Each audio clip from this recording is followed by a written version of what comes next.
समजा तुम्हाला एखाद्या ठिकाणी कार्यक्रमाला जायचं आहे आणि तिथं वेळेवर पोहोचायचं म्हणून तुम्ही गुगल मॅपवर लोकेशन सेट करता आणि तुमच्या प्रवासाला सुरुवात करता. पण अचानक तुम्हाला असं जाणवतं की एका जागी आपल्याला उजवीकडे वळायचं होतं पण आपण पुढे निघून आलेलो आहोत.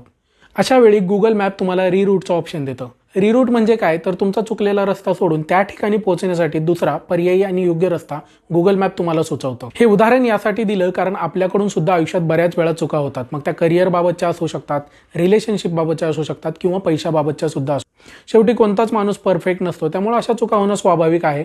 पण सगळ्यात जास्त वाईट काय असतं माहिती आहे? आपण या होऊन गेलेल्या चुका आणि न बदलू शकणाऱ्या गोष्टींमध्ये वर्षानुवर्ष गुंतून राहतो. त्याचा गिल्ट, त्याचा रिग्रेट आपल्या मनात तसाच राहतो. आणि याच ओव्हर थिंकिंगमुळं आपण येणाऱ्या उज्ज्वल भविष्याकडं स्वच्छ मनाने आणि चांगल्या विचारांनी बघू शकत नाही.